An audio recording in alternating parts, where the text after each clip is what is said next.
Saya persilakan dulu kita bersyukur kepada Tuhan. Tuhan beri kesempatan bagi kita, saudara-saudaraku. Dalam kesempatan ini kita harus semakin mengerti apa harus kita perbuat, apa yang harus menjadi tindakan kita, terlebih apa yang merupakan kehendak Tuhan, supaya pengiringan kita adalah sesuai dengan kehendak daripada Tuhan. Di dalam Injil Matius saya mau ajak kita memperhatikan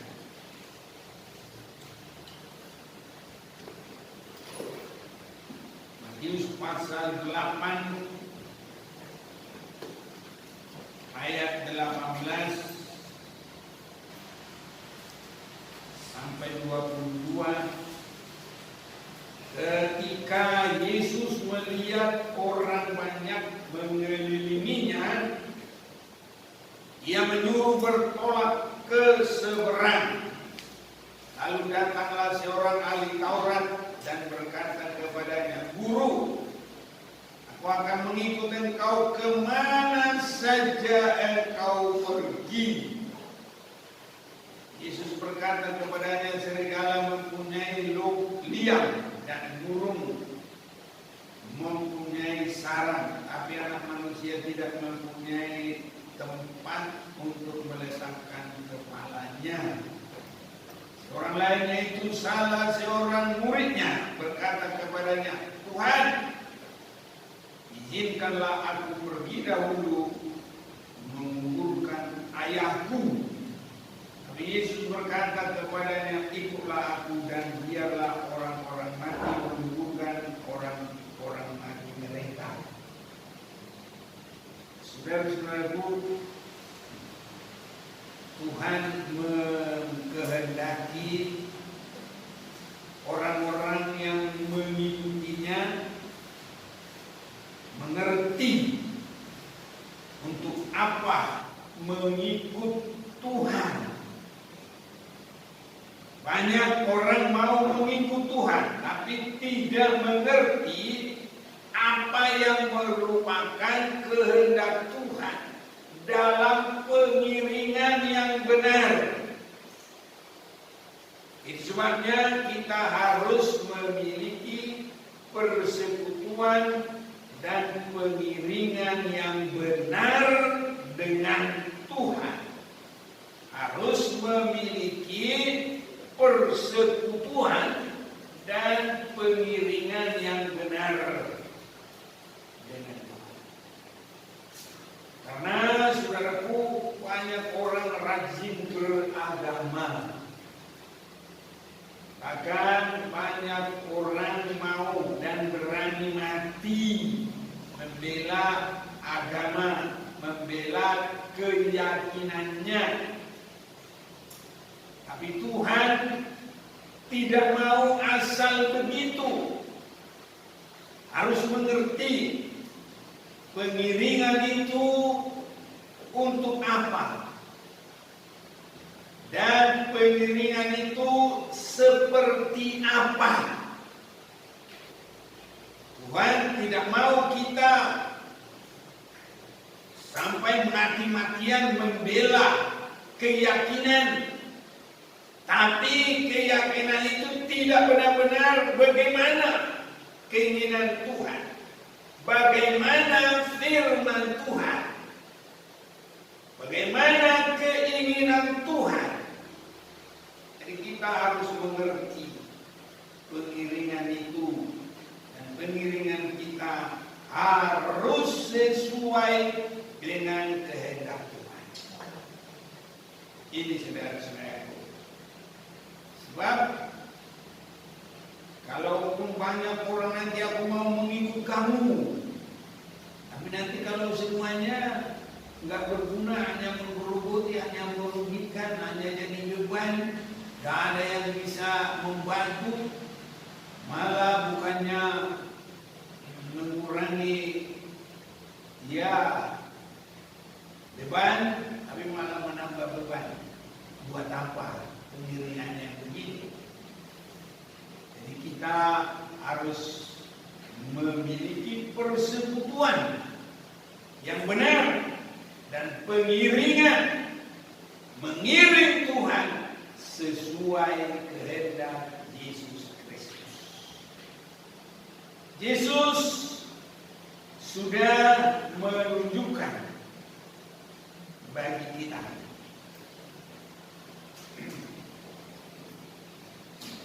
ayat yang ke-20.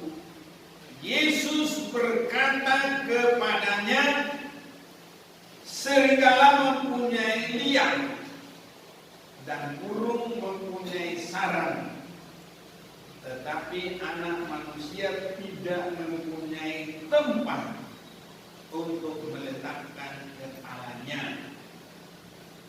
Saudara-saudaraku, perkataan ini kalau tidak memiliki kerinduan yang benar kepada Tuhan tidak akan dimengerti.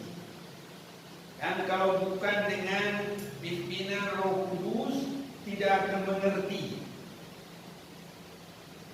Tapi kalau Roh Kudus menyambung perkataan Tuhan itu dalam pengertian kita, maka kita akan mengerti. Dan kalaupun kita sudah mengerti, baru kita mengikuti dengan sungguh apapun yang terjadi. Karena memang itu dari kehendak Tuhan. Kita tidak akan salah, kita tidak sia-sia, kita tidak akan rugi, tapi sangat diberkati oleh Tuhan. Karena pengiringan kita adalah pengiringan dalam pengertian yang benar tentang firman Tuhan. Kalau orang tidak mengerti dalam kerohanian, orang akan berkata, iya, ini Yesus ini mau tidur ya. Nah, gitu. Bisa-bisa nanti, oh di rumah saya ada tempat tidur, ada bantal.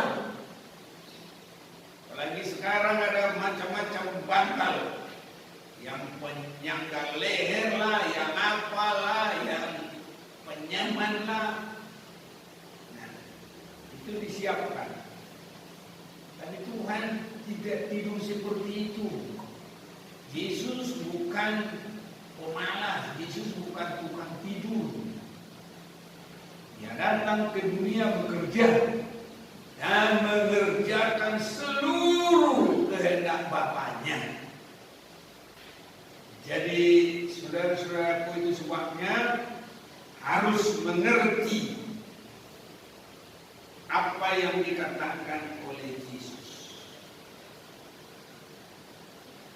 Kalau disebut serigala mempunyai liang, ada tempatnya dan dia di situ, ya disitulah dia tinggal dan berkembang.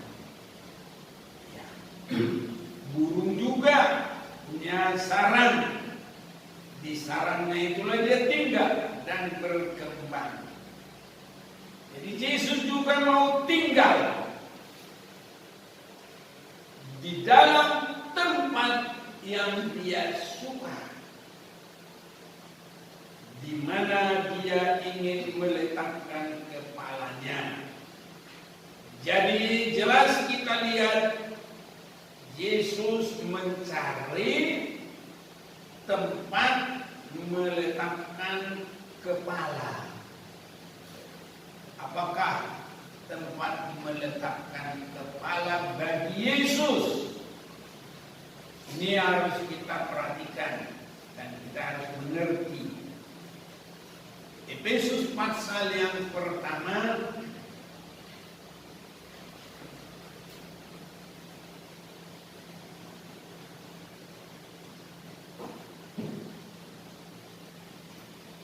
kita akan baca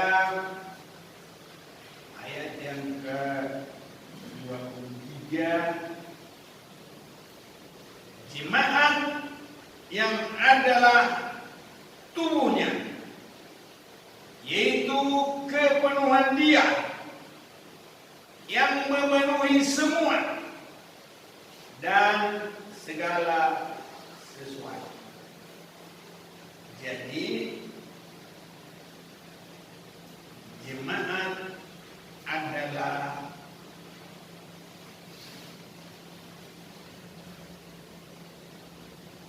ya, disitulah tempat meletakkan kepala. Dia adalah kepala dan tubuh adalah jemaat, dan tubuh adalah tempat yang terus menerus dari kepala. Kalaupun ada tempat tidur kita, ya peraturan dokter, kalau anak yang bagus ada berapa jam, kalau udah dewasa mungkin 8 jam, orang tua tambah lagi mungkin. Tapi kalau di situ terus menerus nggak bisa dong. Kapan dia bergerak, malah busuk dia di situ, malah mati nanti. Ya, jadi kalau tempat tidur bukan itu tempat kepala yang terus menerus. Jadi di mana tempat kepala yang terus menerus? Di dalam tubuh, atau tubuh adalah tempat kepala yang terus menerus. Malah tubuh dan kepala tidak boleh berpisah. Jangankan berpisah 5 cm, setebalnya pisau silet saja nggak boleh putus, atau setebalnya rambut saja nggak boleh putus, harus tetap tersambung. Nah, nanti pengiringan kita harus sampai di situ. Tapi bagaimana supaya itu boleh terjadi? Ini yang kita harus perhatikan. Bagaimana supaya itu boleh terus terjadi? Hubungan kita, pengiringan kita dengan Yesus sama dengan Yesus sudah meletakkan kepala. Jadi berarti Kristus kepala, gereja adalah tubuh. Bagaimana supaya itu boleh terjadi? Yang pertama, di dalam hubungan sebagaimana manusia, ini kita sekarang hubungan dulu. Jadi manusia pertama, dia boleh terlahir ke dunia. Ini yang pertama. Itu sebabnya kerohanian Kristen diawali dengan lahir baru. Yohanes pasal yang ketiga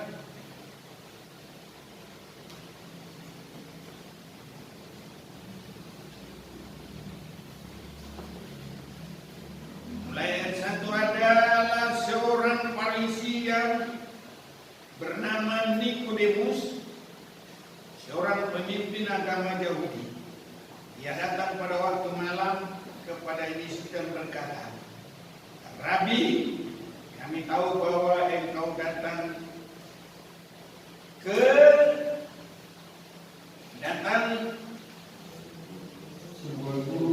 sebagai guru yang diutus Allah.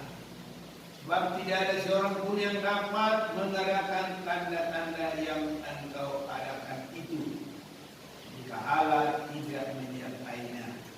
Jadi tadi ada juga Farisi yang bertanya. Di sini ada juga seorang Farisi yang namanya Nikodemus, pemimpin agama. Pemimpin agama. Jadi mengikut Tuhan itu tidak cukup hanya dengan pengetahuan. Ini Farisi ini sudah pemimpin agama. Dan Farisi itu memang dia itu ahli dalam pengertian Alkitab, dalam pengertian kitab. Ya, itu Farisi. Tapi pengiringan dalam pengertian tanpa menjadi pelaku itu juga belum ada apa-apanya.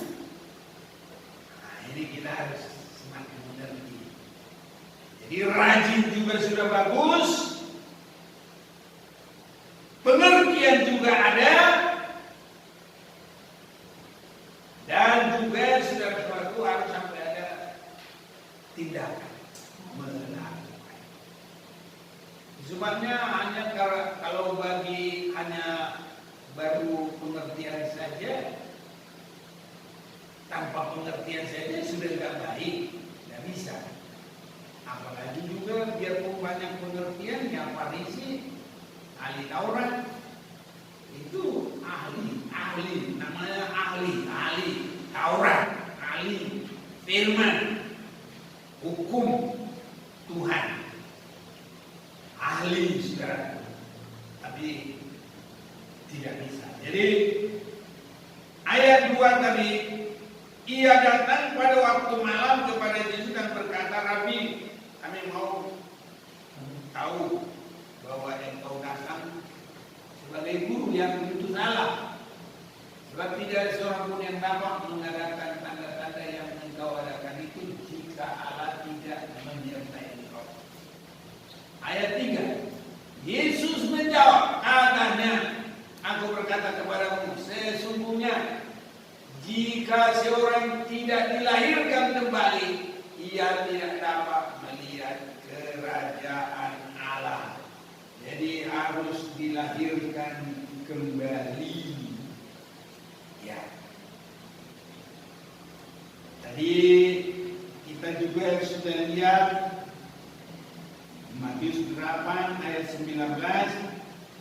Lalu datanglah seorang ahli Taurat dan berkata kepadanya, Guru, aku akan mengikut engkau kemana saja engkau pergi. Nah, mau mengikut Yesus. Sebenarnya dia mau mengikut Yesus untuk beroleh kerajaan Allah, atau untuk mendapat hidup yang kekal. Karena ya, dia semuanya sama-sama, baik Nikodemus, baik orang ini, ya tahu bagaimana Yesus itu, ya, dia adalah yang datang dari Allah sendiri. Ya, ini. Jadi untuk masuk dalam kerajaan Allah, supaya memulai ada pengiringan kepada Yesus di dalam kerajaan Allah, maka harus pertama sekali dilahirkan kembali, lahir. Dan dengan dilahirkan kembali, itu menjadi anak-anak kerajaan Allah. Ini saudara-saudara, ya, jadi harus dilahirkan kembali. Sebab tanpa itu melihat kerajaan Allah saja tidak bisa, apalagi mengikut Tuhan dalam kerajaan Allah. Jadi harus pertama mengalami dilahirkan kembali. Nikodemus lucu, dia juga tidak menangkap secara rohani. Tangkapannya itu biar dia guru agama yang hebat, gurunya termasuk yang paling hebat dalam kitab suci. Tapi dia mengerti, tidak mengerti. Dia bilang apa? Gimana saya bisa masuk lagi ke perut ibuku untuk dilahirkan kembali? Nah ini kan, dia tidak mengerti. Jadi kalau bagi kita saudaraku, itu artinya menyadari keadaan, memeriksa semua hati, pikiran, semua tindakan yang kita lakukan. Dan apa yang tidak benar kita minta ampun kepada Tuhan. Dan mengarahkan hidup untuk mau kepada kehendak Allah. Baru nanti mengikut Tuhan dengan baik. Jadi awalnya itu lahir kembali. Disinilah banyak orang sudah mulai tersaring.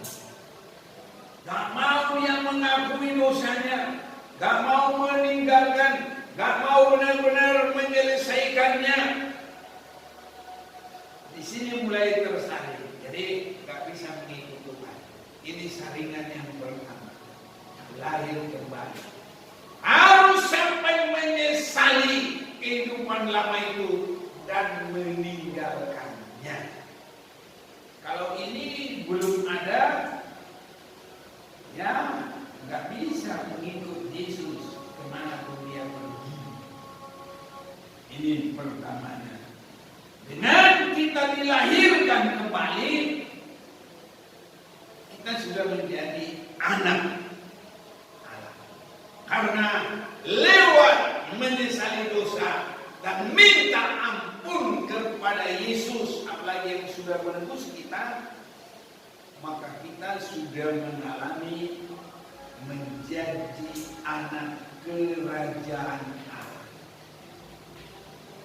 Dan apapun keberadaan kita tadinya, kalau sungguh-sungguh ada kerinduan itu, minta ampun dan menyesali dan mau berserah kepada kehendak Tuhan. Jadi meninggalkan kehidupan yang lama, itu umpamanya ada di barat, kita menghadap ke timur untuk mau menjadi berserah pengikut Tuhan dengan sungguh-sungguh. Ini kita dilahirkan dan ini permulaan mengikut Yesus sebagai kepala. Karena orang mustahil mengikut Tuhan dalam kebenaran kekudusan, sedang kita ada dalam kegelapan dan dosa-dosa. Tidak mungkin, tidak bisa. Ya, orang tidak bisa dengan dua Tuhan. Tak bisa dua tempat. Satu di darat, satu di laut. Satu di bumi, satu di udara. Kakinya, kamu mungkin harus disatukan. Selesaikan dari yang lama, masuk kepada terang, baru bisa mengikut Tuhan. Ini sudah di sini sudah banyak tersaring, tidak bisa lagi. Ini kemurahan Tuhan. Kalau kita mampu, saudara-saudaraku, dan di dalam hal ini, kalau Tuhan sudah seandainya menjemput seseorang, orang yang sudah dilahirkan baru, meninggal dalam Tuhan, itu meninggal dalam Tuhan. Karena yang lama sudah berlalu, yang baru sudah datang. Dan itu berharga di mata Tuhan. Karena apa? Sudah ditebus oleh darah Yesus, dan itu kasih yang sangat besar. Bahkan dalam hal itu kita sudah berhak menerima kerajaan Allah. Di dalam kitab Roma, saya mau mengajak kita membaca ini pasal yang ke-8.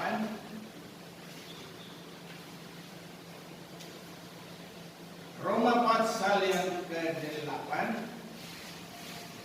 ayat yang ke-14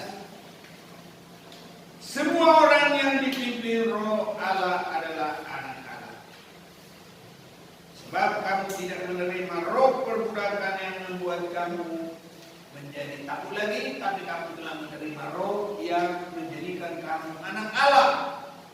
Oleh roh itu kita berseru, ya Aba, ya Bapa. Nah, ini. Jadi kita menjadi anak Allah. Lahir secara rohani, nggak pakai bidan. Nah, nanti kalau ditanya mana bidannya, kita nggak pakai bidan ini, saudaraku. Bagaimana membidani orang masuk ke dalam kerajaan surga? Tidak bisa. Ini. Jadi kalau ini boleh terjadi, ini adalah kemurahan Tuhan bagi kita. Kemurahan Tuhan bagi orang yang mau hidup baru. Ayat yang ke-16, roh itu bersaksi bersama-sama dengan roh kita bahwa kita adalah anak-anak Allah. Jadi kalau tidak benar-benar masuk dalam kehidupan yang baru, belum yakin keselamatannya. Tapi kalau kita sudah lahir baru dengan benar, menyesali semua perbuatan, meninggalkan dan berserah kepada Tuhan, mau mengikut Yesus, saudara-saudaraku, roh itu bersaksi bersama roh kita bahwa kita adalah anak Allah. Ada satu keteguhan bahwa kita diselamatkan. Keselamatan tidak ragu-ragu. Bukan keselamatan yang mudah-mudah, tapi keselamatan yang pasti. Sebabnya jangan tinggalkan sedikit pun kehidupan lama yang masih mengikut kita. Tinggalkan secara keseluruhan. Mohon darah Yesus menyucikan secara keseluruhan. Tak ada yang tinggal. 0, berapa persen pun tidak ada. Tapi semua biar dibasuh, disuci oleh darah Yesus.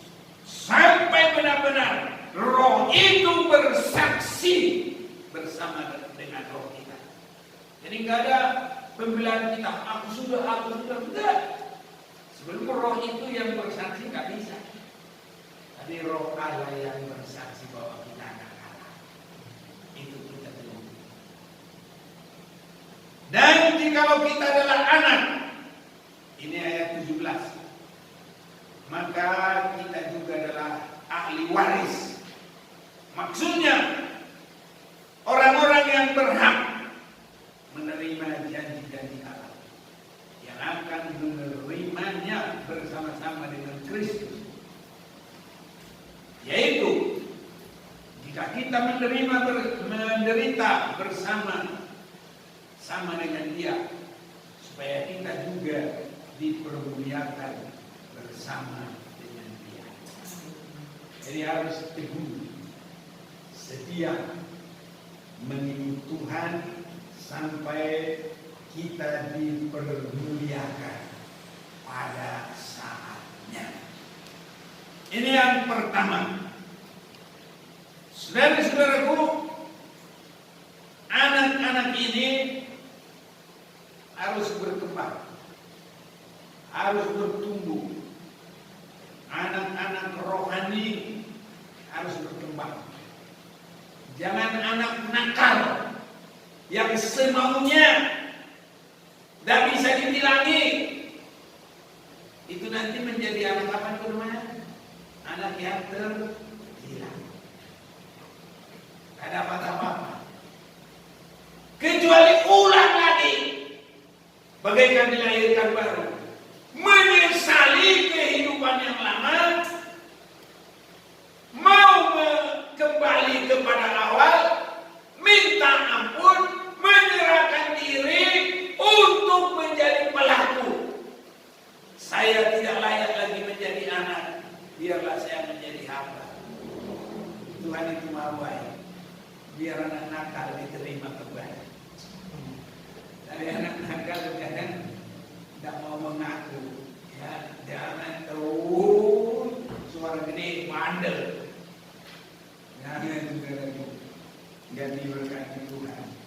Tapi kalau ini anak ini yang ceria ini, Papa, saya sudah berdosa kepada Papa, sudah berdosa juga kepada surga. Saya nggak layak lagi anak. Nggak mau lagi minta jajan, nggak minta ini, nggak minta ini. Karena dia mengatakan, dia rela. Nah, karena sudah menghukum diri, sudah salah. Tapi kalau begitu saudara bukan berarti dibiarkan begitu. Malah berkali-kali yang aturan untuk anak dikasih buat dia. Sebab nggak dia minta ganti jubah dibelikan yang bagus. Haleluya. Nggak diminta sepatu dibelikan. Nggak diminta cincin dibelikan. Lama dia nggak makan enak, malah makan makanan babi itu pun tidak dibolehin. Dibuatkan pesta, potong lembu yang terbaik. Ini, jadi jangan menyembunyikan kekurangan. Artinya jangan ada bohong. Jadi dalam Tuhan itu sangat baik, tidak boleh ada bohong. Kita adalah menjadi anak yang baik. Ini disebutkan bagaikan dituntun di dalam penggembalaan. Dan ini sekaligus disebut mengerjakan keselamatan. Supaya nanti meningkat lagi hubungan dengan Tuhan. Tadi anak yang baru lahir baru, sekarang anak yang sudah senantiasa dituntun. Dan dia disebut tergembala dan mereka adalah disebut mendengar dan mengikut.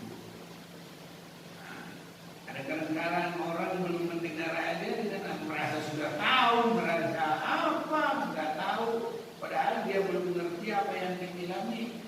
Nah, ini namanya rajin bodoh. Nah, ada juga rajin bodoh. Dulu saya kasih pengertiannya bantu saudaraku, ya, saking rajinnya, walaupun dia belum tahu apa yang mau dibeli, langsung ambil keranjang, dia langsung lari ke pasar, jalan juga cepat-cepat, ngos-ngosan. Sampai di pasar dia lihat dia semua. Ya, aku tadi suruh beli apa? Ulang lagi nanya. Ya, gitu temannya. Ya, tadi itu dia bilang apa sih mau beli? Nah, gitu. Jadi kita ini jangan lari kemana-mana sebelum jelas. Itu aja. Nah, sudah aku pergi. Ini belum apa-apa. Melengok. Karena belum separuh diomongin. Pergi. Gak bagus begitu. Harus tuntas. Dengar yang baik. Baru bisa melakukan yang baik. Ini saudara-saudara. Jadi anak disebut tergembala. Ini kerjaannya mengikut dan mendengar. Jadi Yohanes 10, tadi Yohanes 3 diawali dengan menjadi anak lewat lahir baru. Ini anak yang mendengar dan mengikut. Itu namanya tergembala. Yohanes 10 ayat 11. Akulah gembala yang baik. Gembala yang baik memberikan nyawanya bagi domba-dombanya. Nah, ini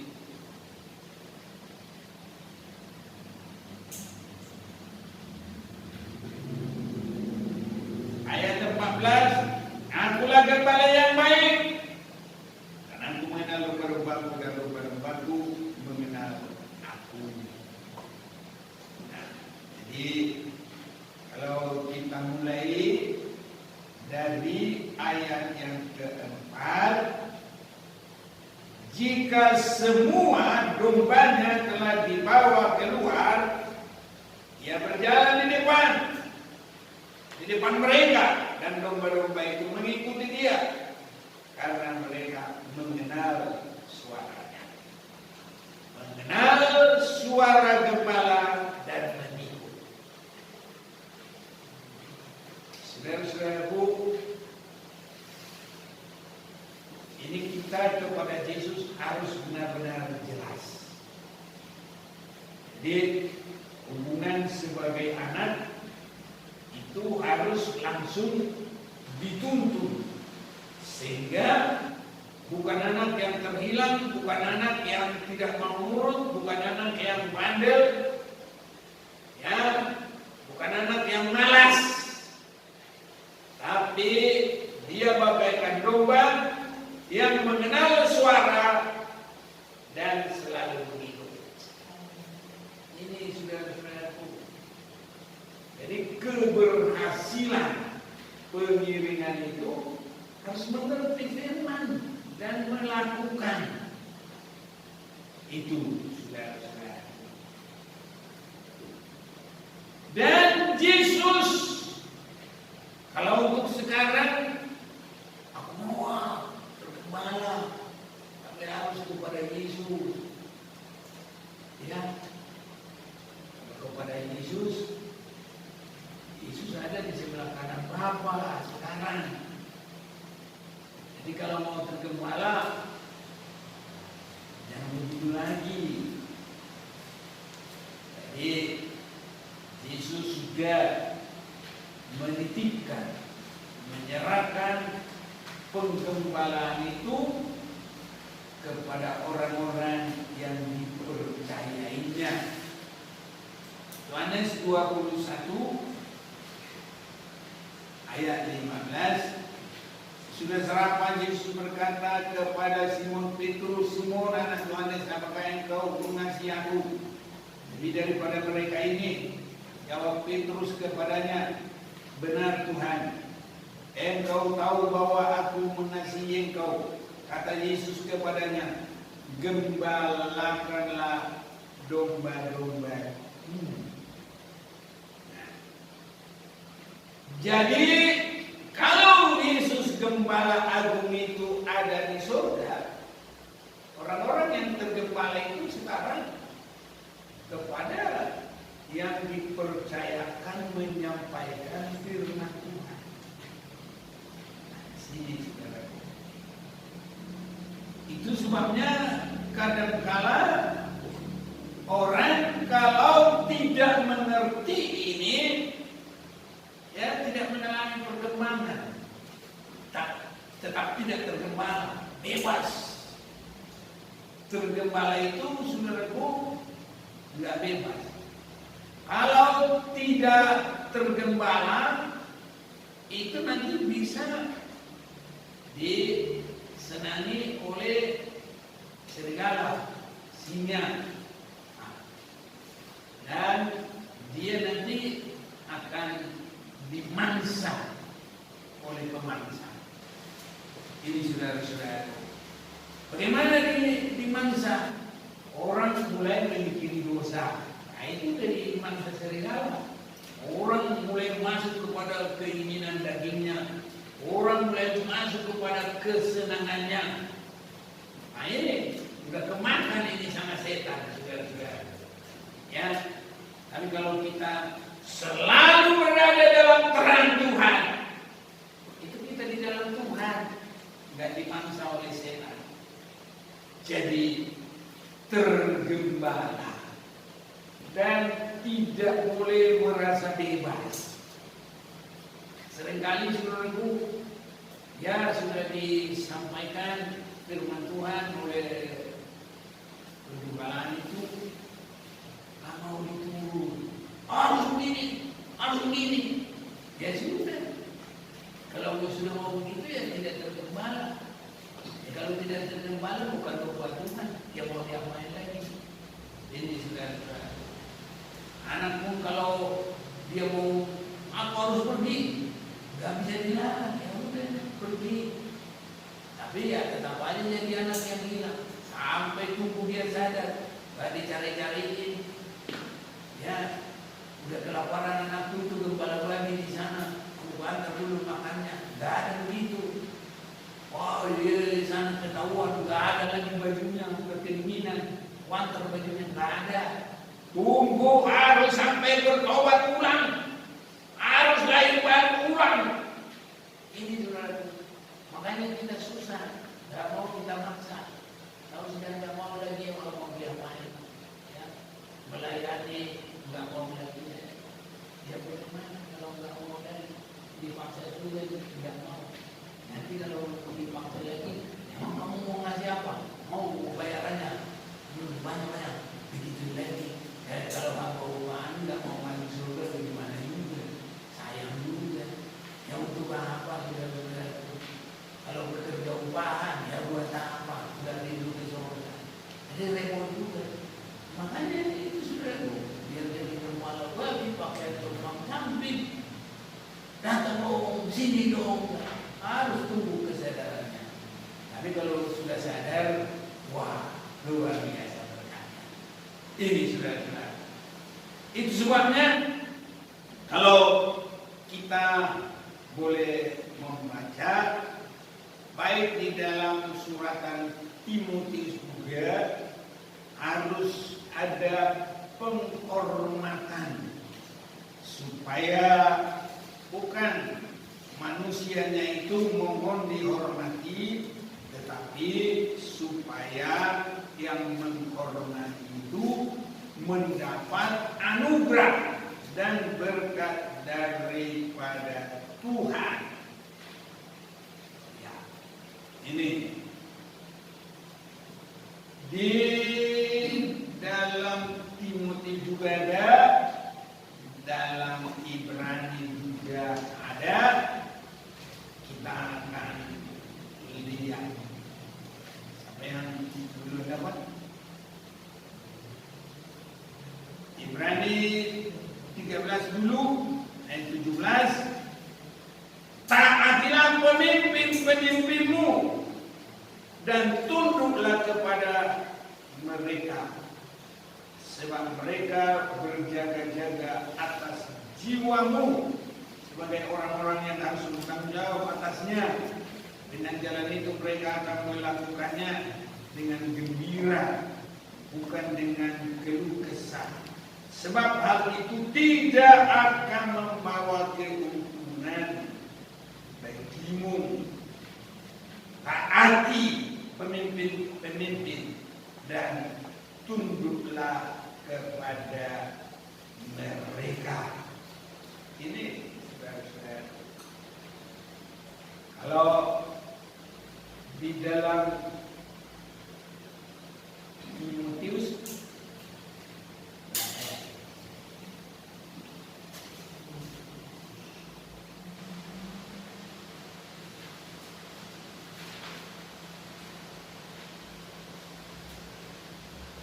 ya 1:5 ayat berapa?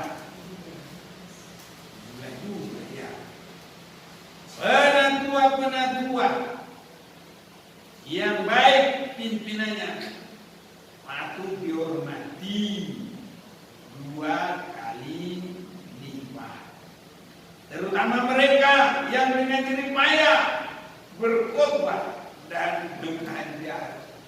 Ini harus dihormati, hormatnya 2 kali. Ya, jadi kalau yang lain dikasih minum sekali, harus 2 kali. Ini, tapi bukan itu yang dimaksud. Bagaimana kalau dibilangi firman Tuhan, jangan bantah, jangan mengambil keputusan sendiri, berusaha sesuai dengan firman. Jadi mungkin untuk malam hari ini nggak sempat lagi,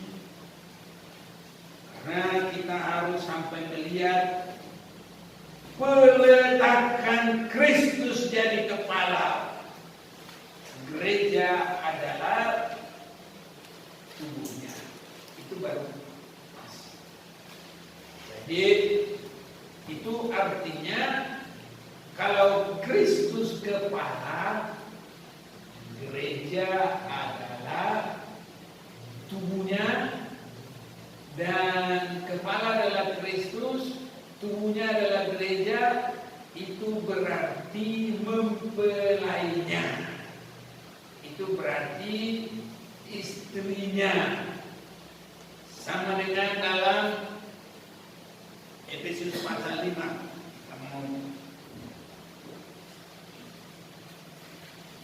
Biarpun tidak malam hari ini kita sambung di waktu yang kalau Tuhan masih memberi. Efesus pasal yang kelima mulai ayat 22. Hai istri, tunduklah kepada suamimu seperti kepada Tuhan. Karena suami adalah kepala istri, sama seperti Kristus adalah kepala jemaat. Jadi Kristus kepala jemaat. Kristus adalah mempelai laki sorga. Gereja adalah mempelai wanita. Haleluya. Jadi pertama kita anak Tuhan, lalu kita murid Tuhan. Habis itu nanti menikah lagi, kita jadi mempelai Tuhan. Jadi paslah tempat meletakkan kepala itu adalah tubuh. Nah, ini. Itu sebabnya di dalam pernikahan itu nggak boleh ada perpisahan. Ini kalau secara Kristen mau benar, saudara-saudaraku. Mari kita mau baca Matius pasal 19. Matius pasal 19. Jadi kalau kerohanian semakin meningkat, harus mengerti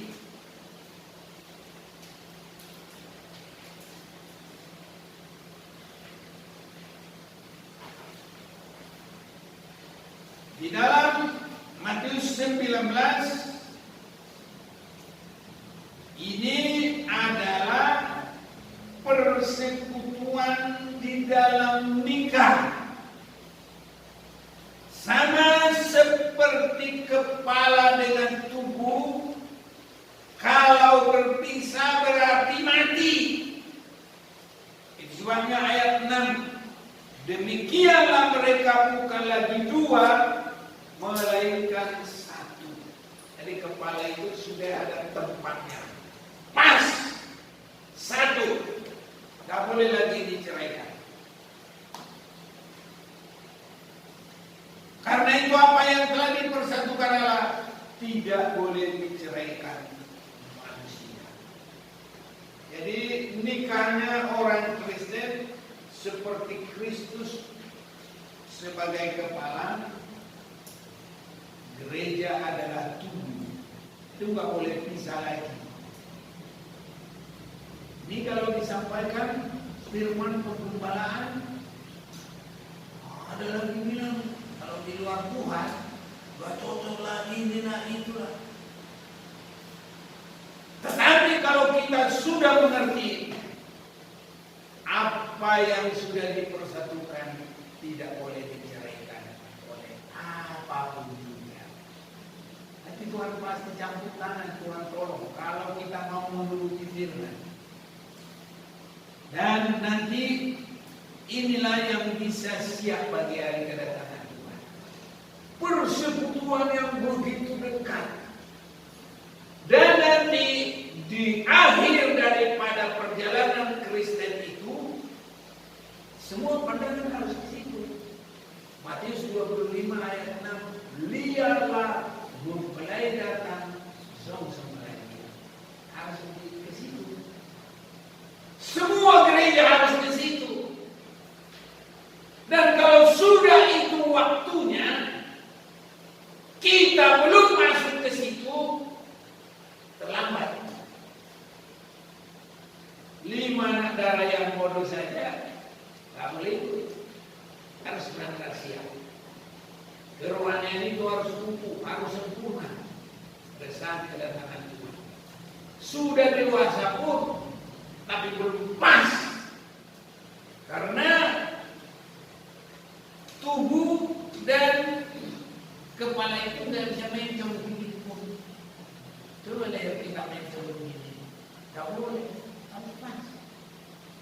Jadi kerohanian kita harus pas kepada Tuhan. Itu sebabnya nanti bisa terjadi begini. Kalau Yesus sudah mau datang pada kedatangannya, bagaimana mulai bagi gereja, dua sedang di ladang, satu di bawah, satu ditinggal. Ini ada perusahaan. Dua sedang mengisar. Ini kalau orang Batak sama dengan Madura. Kira-kira gitu. Hanya cara untuk mengupas padi itu kalau orang Batak, wah itu. Tapi kalau mengisar itu gini, diputer batu. Ini dulu kerjaan saya begitu sampai susah dengan sama ini. Licin jagungnya, wah, tapi harus beres semuanya dikerjain. Nggak boleh tidak, harus pas semuanya. Kita belajar kerja pas sama orang-orang. Ya udah ada waktu ya segitu. Tapi selagi ada harus nggak boleh main-main. Pas. Ini sudah. Karena kalau nggak dipercaya dalam perkara kecil, lagi perkara besar pasti nggak dipercaya. Haleluya. Itu mulai itu dari. Iya, Tuhan memberkati kita harus makin mengerti. Jadi ada perkembangan dan akhirnya baru kita bisa mengikut Kristus kepala kita adalah tubuh. Itulah tempat meletakkan terbaik. Sehingga itu menjadikan perkembangan sampai kepada hidup yang kekal selama-lamanya. Kalau ya serigala ada liangnya, burung ada sarangnya, ya itulah tempat mereka. Tapi dengan kita melihat Yesus Kristus mempelai, kita nanti akan di tempat surga kekal selama-lamanya. Bukan liang, bukan sarang, tapi Yerusalem baru. Itu kalau kita jadi mempelai Tuhan, saudaraku. Ya Tuhan semakin memberikan pengertian bagi kita. Mulai semakin berani apa kata firman, itu yang kita lakukan. Pasti tidak salah. Itu jalan Tuhan dan diberkati saudara-saudara. Dan itulah bisa menjadi Kristus kepala, gereja adalah tubuhnya. Kristus mempelai laki-laki, gereja adalah mempelai wanitanya. Yesus akan datang mempelai surga dan kita menyongsong dia menjadi mempelai wanitanya. Berbahagialah mereka yang boleh mengalami ini.